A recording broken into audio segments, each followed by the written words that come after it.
Hola, mi nombre es Ketty Carreño Villamar, soy estudiante de la carrera de Psicología Educativa y Orientación Vocacional en lo que respecta a la materia de libre elección como lo es equidad de género. Vamos a hablar sobre los temas de la unidad 3 y 4. En lo que respecta al marco normativo de los derechos humanos, se dice que en Occidente las relaciones entre mujeres y hombres se instauran en un tiempo de respeto a los derechos personales y colectivos como universales en un marco feminista. Es conveniente arrancar este respeto por la Declaración de los Derechos del Hombre y del Ciudadano aprobada por la Asamblea Nacional Constituyente francesa el 26 de agosto de 1789. Así como se requiere o se establece los derechos de las mujeres, pues también existe lo que es el derecho del hombre. La Declaración de los Derechos del Hombre y el Ciudadano, como le mencionaba en el año que fue realizada en 1789, es uno de los documentos fundamentales de la Revolución Francesa, que acaba en el antiguo régimen e instaura conocida como la Declaración de los Derechos del Hombre en masculino, ya que no contempló los derechos de las mujeres o el de la esclavitud, como dejó sentido Olympe y Cowes cuando proclamó la Declaración de los Derechos de la Mujer y la Ciudadanía en el año de 1791. También establece que los derechos son la libertad, la propiedad, la seguridad y sobre todo la resistencia a la opresión. Esta declaración fue en el artículo 2. La declaración trata de los diferentes artículos de la autoridad y por consiguiente de la opresión, de la participación en sociedad de todos los ciudadanos y ciudadanas, del obedecimiento de la ley de hombres y mujeres, el derecho de la libre comunicación, pensamientos y opiniones de la mujer, es decir, que cada quien puede ser libre de opinar y decidir lo que quiera.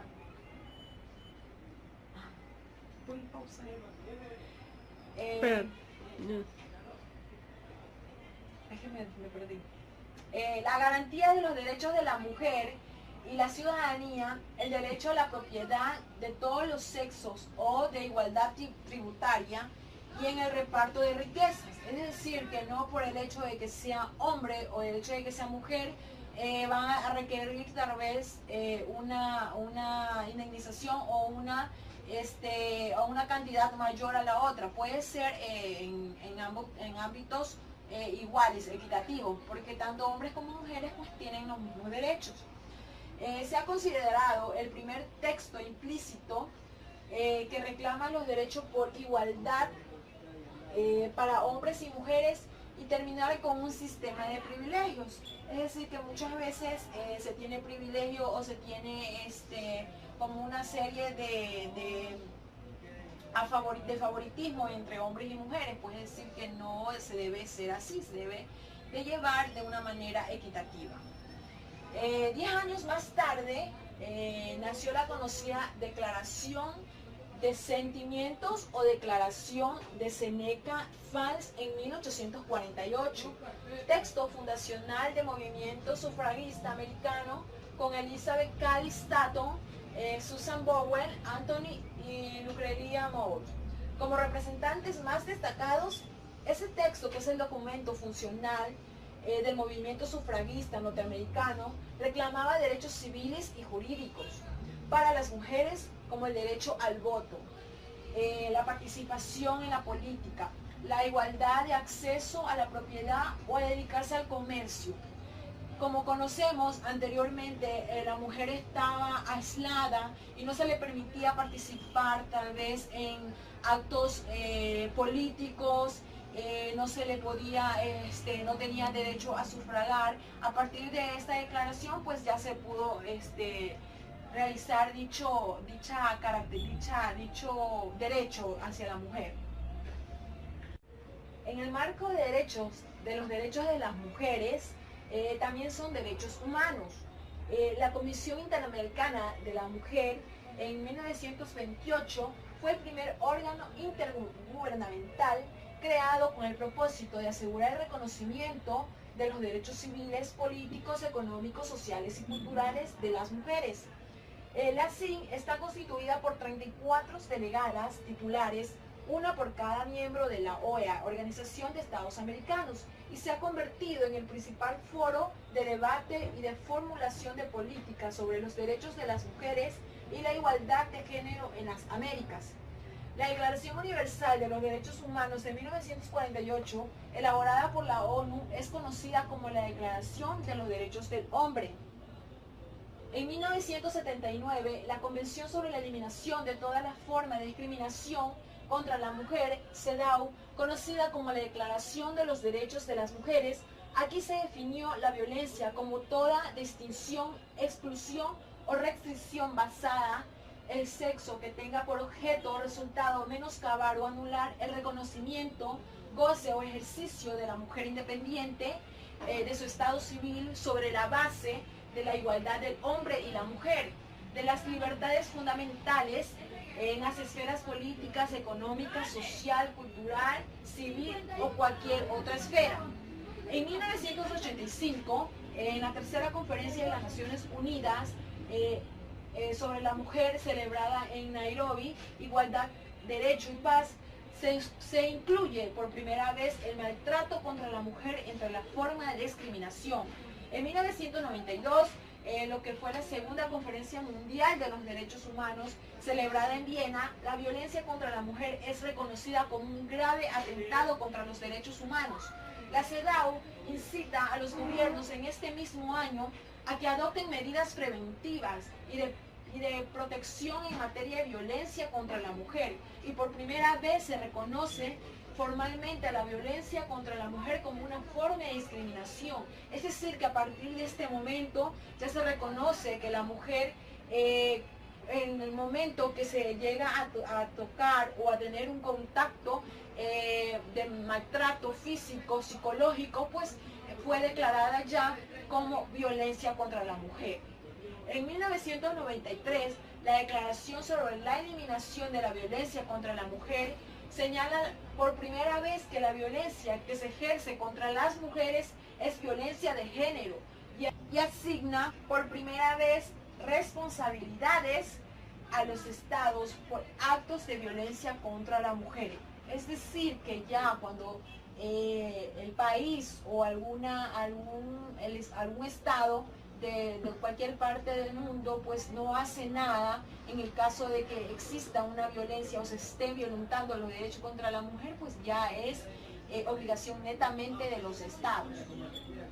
El 25 de mayo de 1996, la OMS aborda la prevención de la violencia de género como un problema de salud pública.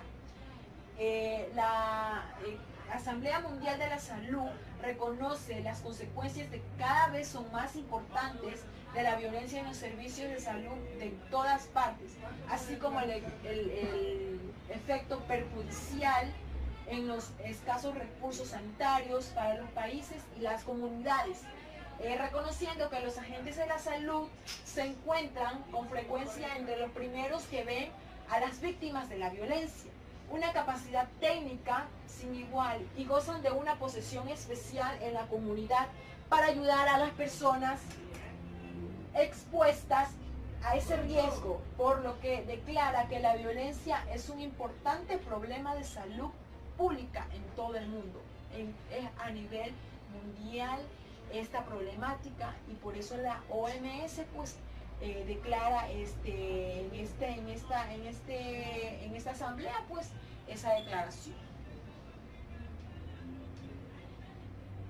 En lo que es otro tema, nos referimos a las políticas de igualdad. Las políticas de igualdad en Ecuador, qué papel tiene y qué perspectiva de género en las políticas de igualdad. Se comienza a diseñar las acciones específicas y en el mainstreaming de género o transversalización de género, al comprender la desigualdad deriva de un sistema de poder entre hombres y mujeres, determinando por los roles sociales, es necesario que introduzcan la perspectiva de género.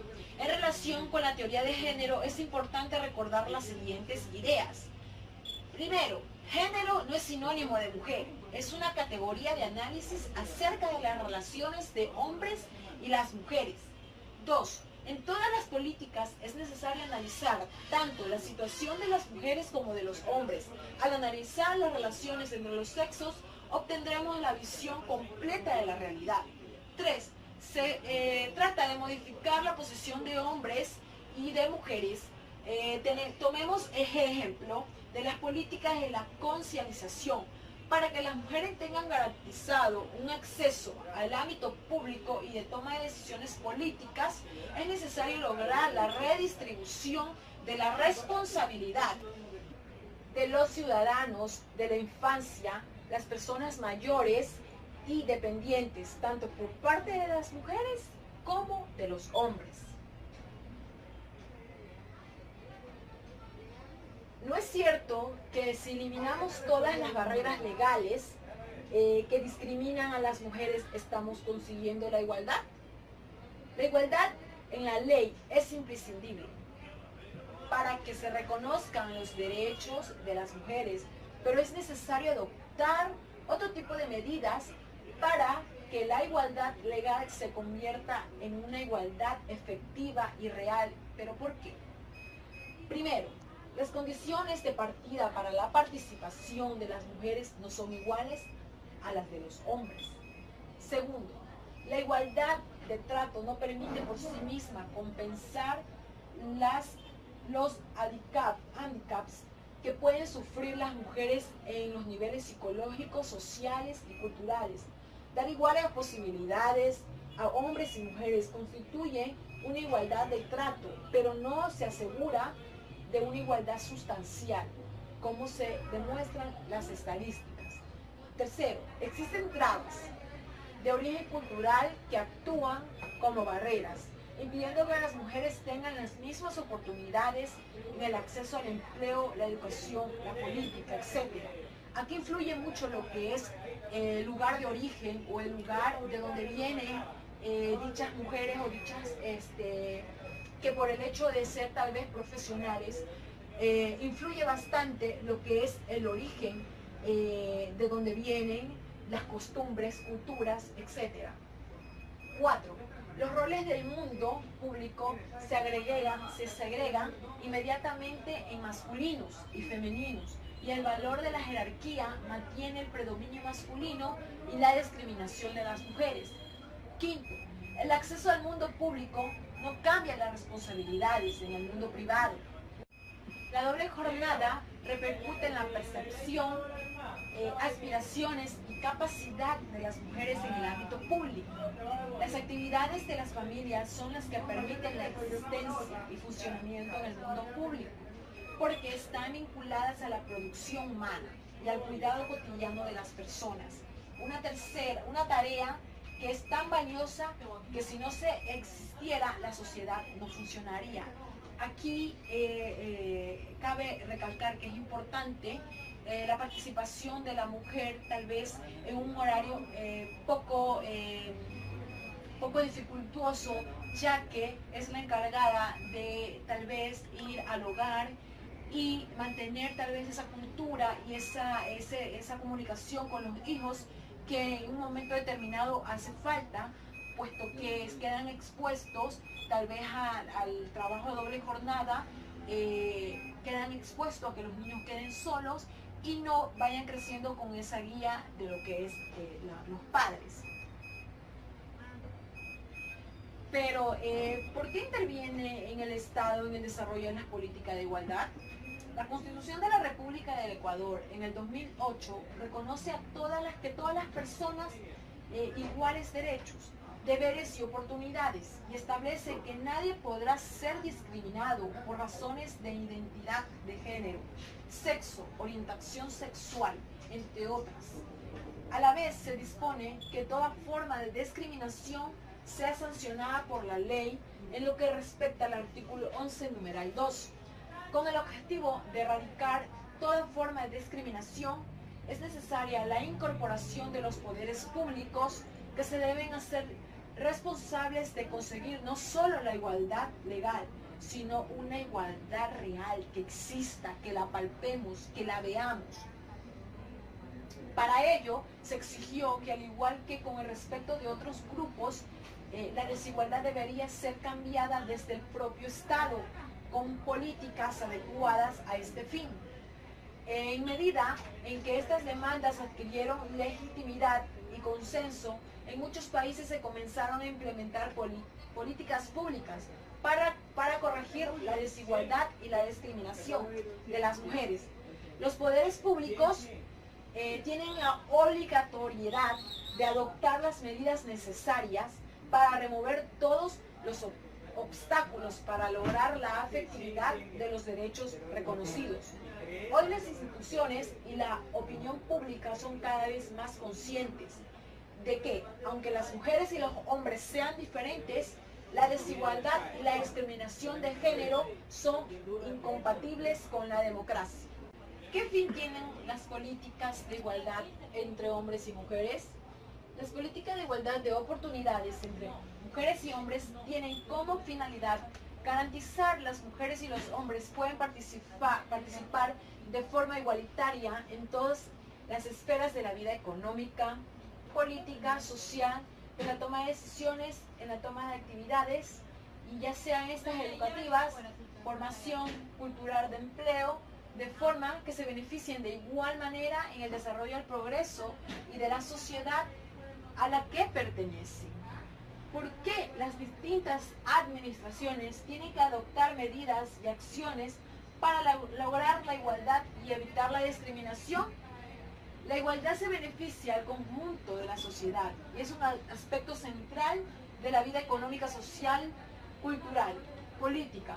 A su vez, las situaciones de discriminación hacia las mujeres se producen en todos estos ámbitos, por lo que se considera que es necesario revisar a incorporar medidas de género en todas las líneas de actuación de la administración, es decir, colocar a la igualdad en el centro de la política. Para visualizarlo, pongamos por ejemplo, imaginemos que vamos a construir un edificio en una zona con peligro de terremotos. Para impedir que sufra daños, fortaleceremos la estructura con vigas y materiales que impidan que se derrumbe, es decir, con unas vigas sólidas, fuertes, que en caso de que esto ocurra, pues si va a pasar algo, no sea extremadamente fuerte y lo que pueda resistir a este mal hecho. Fortaleceremos el corazón del edificio. Algo parecido ocurre en el mainstreaming. Por ejemplo, cuando planteamos las excedencias en el espacio laboral, tenemos que tener en cuenta necesidades de las mujeres y de los hombres, que pueden no coincidir por el hecho de que la mujer puede ser madre. Es decir, las diferentes necesidades del hombre y la mujer, ya que en algunas situaciones son iguales, pero en otras hacen la diferencia.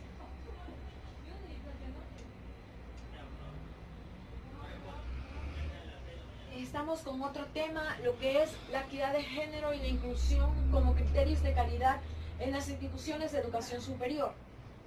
El Ecuador es uno de los países destacados en la región latinoamericana y del Caribe en el cierre de las brechas de género, tanto en los logros educativos como en los ámbitos de salud, participación política y la igualdad económica. El World Economic Forum en el 2013. Ecuador, como en otros países de la región, se pueden evidenciar resultados relevantes en la relación con los indicadores del acceso de mujer a la educación superior, que han conducido a hablar de una tendencia de feminización de la matrícula a nivel regional. Esto lo establece la UNESCO en el año del 2012. Esto no significa necesariamente que existen plenas condiciones de equidad de género dentro de las instituciones universitarias.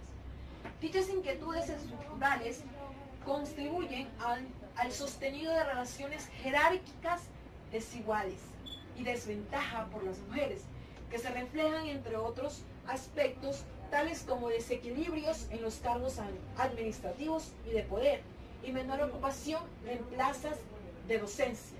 Asimismo, se debe tener en cuenta que estas brechas de géneros no son impidentes en otras variables étnicas, la de clase de origen rural, urbano, migrante, internos y extranjeros, a través de las cuales se hacen evidentes también otras formas de discriminación y violencia simbólica en la vida y en la cultura universitaria dentro y fuera de las aulas.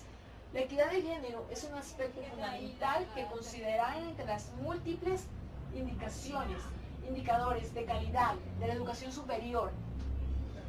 En tanto, desde la misma Constitución vigente se establece que la educación es un área de garantía de la igualdad y la inclusión social, lo cual lo establece el artículo 26, que será incluyente, diversa e impulsará la equidad de género en el artículo 27. Para finalizar, uno de los grandes retos que tenemos que asumir en el país, tanto en las instituciones de educación superior como en las instituciones rectoras del sistema de educación superior, es la relación entre calidad de la educación y la equidad. Manifiesta en condiciones que permitan no solo el acceso, sino la permanencia y el egreso de las y los estudiantes, así como una representación más paritaria del cuerpo docente, investigativo, directivo y administrativo. Dos son las señales básicas que los organismos rectores de la educación superior han establecido, en la cual consideramos recuperar la universidad como un bien público y la necesidad de que no se transmita, sino que genere conocimiento, es decir, que sea un bien público bien utilizado, que se transmita el conocimiento, que no se genere malas conductas, malos ejemplos, sino que a los estudiantes se los fortalezca con conocimiento.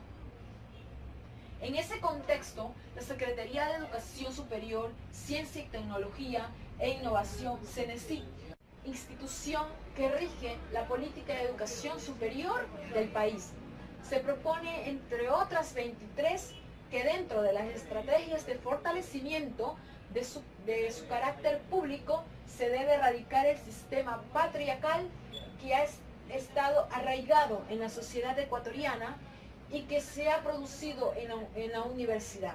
Esto lo dijo Ramírez en el año de 2013, en la página 16. De la misma manera, la CENESID alude a la necesidad que la universidad se convierta en un espacio de concurrencia de la diversidad económica, etnia, de origen política y de credo, lo que implica eliminación de barreras en el acceso y la permanencia. Si bien la responsabilidad de la reducción y eliminación de la desigualdad social compete a diferentes instancias del Estado y la sociedad, dentro del sistema educativo se pueden enfrentar las estructuras económicas, sociales y culturales de reproducción de desigualdad y de propender por la equidad y la inclusión. La bibliografía, esta es la fuente bibliográfica de donde extraje todos los temas impartidos el día de hoy. Arriagada, Irma, 1997, Realidades y mitos del trabajo urbano en América Latina, serie Mujer y Desarrollo, CEPAL, Santiago. Pristouch, Hannah, 1997, Hacia la igualdad de la mujer, avances legales desde la aprobación de la Convención sobre la eliminación de todas las formas de discriminación contra la mujer, CEPAL, Santiago. Y Bravo, Rosa, 1998, Pobreza y desigualdad de género, una propuesta para el diseño de indicadores, documento de trabajo, Hernán, Santiago. Eso es todo, muchas gracias, buenas tardes.